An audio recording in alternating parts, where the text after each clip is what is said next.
الحمد لله والصلاة والسلام على رسول الله وعلى آله وصحبه ومن والاه. اللهم علمنا ما ينفعنا وانفعنا بما علمتنا وزدنا علما يا رب العالمين. اللهم اجعل أعمالنا كلها صالحة واجعلها لوجهك خالصة ولا تجعل لأحد غيرك فيها شيئا. بهك أن uwa masu kallo da sauraron mu a cikin wannan tasha mai albarka Africa TV 3 a shirin mu na yininka a Ramadan, to ya kai mai azumi, nake mana sallama irin ta addinin musulunci. Assalamu alaikum wa rahmatullahi wa barakatuh. Muna tattaunawa akan yadda za mu samu Ramadan, azumin Ramadan da falalan shi da alkhairan shi da komai da Allah SWT ya sanya na albarkatu a cikin wannan wata, mu same shi, mu samu kaso mai tsoka kafin fitan shi, wanda muka faɗi cewa wannan ba zai yi ba sai da kyakkyawan shiri, sai da tuba zuwa ga Allah, sai da yawan addu'a, sai da sa himma da ɗaura aniya, sannan sai an yi tsari. Muka yi magana akan cewa cikin tsaruka mutum ya tsara ma kanshi maganar sallolin farillai, sannan nafilfili, sannan afkar, karatun ƙur'ani, domin duk ya ci riban waɗannan abubuwa. Za mu yi magana akan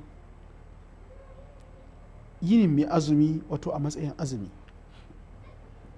Manzo Allah sallallahu alaihi wa sallam ya faɗa mana cewa mai azumi ana so ya nisanci dukkan abubuwan da za su yi ƙwarzane, za su yi miki a cikin wato ga watan shi na azumi, domin ibada ce kamar yadda muka ambata mai girma, mai daraja, wanda Allah SWT ya san iya ladan da mutum zai samu lokacin da yake yin azumi, sawa'an na nafila ko na farilla. Mu yi ƙoƙari kada azumi ya zama muna al'ada. Idan mutum ya saba da azumi, azumi na zama mashi al'ada, sai ji in ya ɗauki azumi din nan kawai shine dai kawai baya cin abinci har zuwa faɗuwar rana, baya shan abin sha, kuma yana kawacewa sha'awan shi. Wannan shine abin da muka ɗauka na haƙiƙanin azumi. Wannan na'am haƙiƙa ce ta azumi ta zahira, amma haƙiƙan azumi wanda ake mutum ya kudurce shi kuma ya tarbiyyantu akan shi, shine kange kai daga saba wa Allah subhanahu wa ta'ala, kange kai daga duk wata yasassar magana, kange kai daga duk abun da ba alkhairi ba, ya kasance mutum ya nisanta daga gare shi. Yana daga cikin abubuwa da za su nuna muna haka shine manzo Allah sallallahu alaihi wasallam ya ce mana, idza kana yawmu sawmi ahadikum fala yarfuth wala yafsuq. Idan ranar azumin ɗaya daga cikin ku ta kasance, hadisi ingantacce cikin Bukhari, to kada ya faɗi batsa, kada ya fasikanci, wannan duk abin da yake na harshe kenan, ba kiyaye harshe daga cin abinci kawai ba da abin sha, har kiyaye shi daga wata ma'ana wadda za ta iya taɓa azumi. Haka manzon Allah sallallahu alaihi wasallam ya ce, wa fa in sabahu ahadun aw shatamahu falyaqul inni sa'im. Har mai da sakamako ga wanda ya cuce ka ko wanda ya zage ka, wanda shari'a ta yaji da shi, la yuhibbu Allahu al-jahra bis-su'i min al-qawli illa man zulim afwan. Allah subhanahu wa ta'ala baya son magana mutum yayi jahar da wata mummunan magana ga wani dan uwan shi, sai wanda aka zalunta yana da daman ya faɗi cewa an zalunce shi.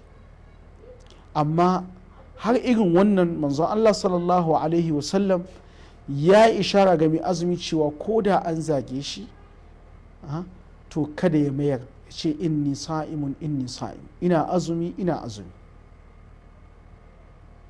A wani hadisi manzon Allah sallallahu alaihi wasallam ya ce, man lam yada qawla zur wal amala bihi falaysa lillahi hajatun min an yada'a ta'amahu wa sharaba. Duk wanda bai bar ƙarya ba, da kiran ƙarya, da shaida ƙarya, so Allah SWT baya da buƙatuwa zuwa ga azumin shi, barin cin abinci da yi da barin sha da ya yi, so Allah su ta'ala baya bukatan shi. kenan abin da ake so mai azumi shine kiyaye harshe, kuma shi harshe kamar yadda muka ambata duk lokacin da ka shagaltar da shi da ambaton Allah da kalmomi masu daɗi da zikirin Allah da karatun alkur'ani, ka lizimci shiru idan inda baya bukatan kai magana, ka yi magana inda ake bukatan kai magana ta alkhairi. man kana yu'minu billahi wal yawmil akhir falyaqul khairan aw liyasmut, wanda ya imani da Allah da ranar karshe ya faɗi alkhairi ko ya yi shiru, to za ka ga cewa ka toshe kafofin faɗan batsa, faɗan ƙarya, yin maganar da bata dace ba. mun sani cewa harshe shine mafi girman abun da ke jefa mutane a cikin wuta, kamar yadda manzon Allah sallallahu alaihi wa alihi wasallam bayan ya faɗi cewa azumi da matsayin shi, ya faɗi jihadi da matsayin shi da cewa shine kololuwan addini, sai ce ala ukhbiruka, yace wa sahabin ala ukhbiruka bi malaki zalika kulle, ba zan faɗa maka abin da zai tattara maka duk alkhairai ba na wa'annan abubuwan da muka ambata na jihadi da sallah da waye, domin zai zaburar da kai, zai sa su ne shuguluka shagil, zai karfafa ka. duk wanda ya kiyaye harshen shi sai ga abun alkhairi, sai ga ambaton Allah, to wannan ambaton Allah yana ƙara mashi fawa da ƙarfi na tashi ya ibada, na tashi ya yi sallah a cikin lokaci, na yin nafilfili. wannan shirin da yake yi sai ambaton Allah suna ƙarfafa shi. sai musu ce ba zan faɗa maka abin da zai zama shine zai tara maka wa'annan alkhairai ba, ya ingiza kai tuwa ka wajen yin su. ci bala ya rasulullah, qala kuffa alayka hada, kuffa alayka lisanak, ka kiyaye harshenka. sahabi yake cewa awa inna la mu'akhaduna bima natakallamu bihi, ana kama mu yanzu ana mana hukunci da abin da muke magana. na'am, manzo Allah sallallahu alaihi wasallam ya ce thakilatka ummuka ya mu'ad, ce kai cionka baka san wannan ba. to me ke jefa mutane a cikin wuta, a ja su akan fuskokinsu zuwa wuta, irin abin da harsunansu suka girba. hal yakubban nasu ala wujuhihim aw qala ana manakhirihim fi nari illa hasaidu alsinatihim. don haka harshe shine mummunan abu wanda zai iya jefa mutane da yawa zuwa wuta. to sai manzo Allah sallallahu alaihi wasallam bayan ya mana ishara a cewa kowane yanayi mu kiyaye harshen mu, to amma cikin azumi sai ya fi girmama al'amarin. ce idan ma baka kiyaye harshen ka ba daga faɗan ƙarya da zage-zage da fasikanci, to Allah so ta'ala bai da bukata zuwa ga azumin ka. so dan uwa, azumi makaranta ce da kafinta za ka daina wata ɗabi'a. daga cikin ɗabi'o'in da ake so ka daina shine kiyaye harshenka.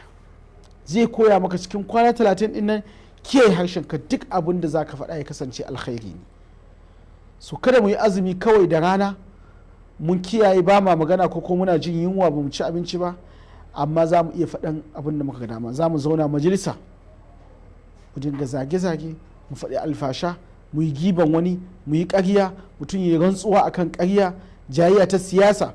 duk wannan ya kamata cikin azumi ka tattara ka aji, idan kana so azuminka ya kasance salimi lafiyayye. manzo Allah sallallahu alaihi wasallam a cikin Bukhari hadisin Abi Huraira sallallahu alaihi wasallam, inna rajula la yatakallamu bil kalimati min sakhatillah la yulqi laha balan yahwi biha fi an-nar 70 kharifa. mutum zai iya magana wanda za ta fusata Allah subhanahu wata'ala, wanda Allah subhanahu wata'ala zai jefa shi a cikin wuta ta dalilin maganar nan da ya faɗa tafiyan shekara 70. so harshe ba abun wasa ba ne, magana ba abun wasa ba ce. bahaushe da cewa magana zarar bunu, idan ta fito an rubuta ma yalfizu min qawlin illa ladayhi raqibun atid. su duk abin da ka faɗa. su don haka ba zunubi ana nufin mutum ya je ya yi fasikanci ko kawai shan giya, ba shi ake nufi ba a luginan azumi. har kalmar batsa, kamar yadda kalmar batsa haramun ce, haka rubuta batsa, duba batsa, kallon batsa a cikin azumi, sawa'un a waya, a screen, duk abin da ka gani wannan yana daga cikin abubuwan da suke haramun. kuma kamar yadda muka ambata cewa zunubi yana sa mutum ya ƙi cin galaba, ya ƙi cin nasara, ya ƙi cin samun ribar azumi, to kafin azumi ma kenan. shi sa muka ce sai mutum ya shimfiɗa tuba, to ina ga ana cikin azumi. su don haka yan uwa sai mun yi kokari mun kaucewa duk abin da muka san cewa zai gurɓata mana azumi. Daga cikinsu akwai harshe. Manzon Allah sallallahu ya jaddada mana cewa mu kiyaye harshen mu a cikin watan azumi, mu tsare shi, sai mu shagaltar da shi da ambaton Allah subhanahu ta'ala. Ba abin da zai fito daga bakin mu sai alkhairi. To wannan zai taimaka harshen mu ya kasance kyakkyawa, yayi daɗi a zance, kuma Allah subhanahu ta'ala ya karbi ibadun mu, kuma ya muna tawfiki wajen dacewa da abubuwa da alkhairai da gafaran da ake bukata a cikin watan azumi. Kamar yadda muka sha maimaitawa, dacewa da lailatul qadr tawfiki ne, dacewa da qiyamul ramadan tawfiki ne, dacewa da samun maghfiratul dhunub tawfiki ne. Kullum Allah subhanahu ta'ala yana yanta bayi a cikin ramadan, su wannan duka tawfiki ne na Allah subhanahu ta'ala. To za mu same shi da neman yardar Allah ta hanyar kaucewa laifukan da Allah subhanahu ta'ala baya so, musamman amfani da harshe a cikin ramadan, sawa'un a yinin ramadan ko a daren ramadan. Duk wani abu da ake cewa rafath, batsa ko haskanci, mutum ya kiyaye shi. Yada'u ahaduhum ta'amahu wa sharabahu wa shahwatahu, manzo sai ce mutum zai bar azumin cin abinci, ya bar abun shan shi, ya bar sha'awan shi. So sha'awa abun nima ce a nisantar da duk abin da zai tada ita, hotuna, magana, chatting, duk abin da aka sani abun nima ne mutum ya nisance shi saboda ya samu azumin shi ya kasance lafiyayye. Allah subhanahu ta'ala ya taimake mu, mu samu amfanin wannan wata, mu samu alkhairan wannan wata, mu kasance cikin wanda za su rabota da gafara a cikin wannan wata. Wassalamu alaikum wa rahmatullahi wa barakatuhu. A tare mu a shiri na gaba. La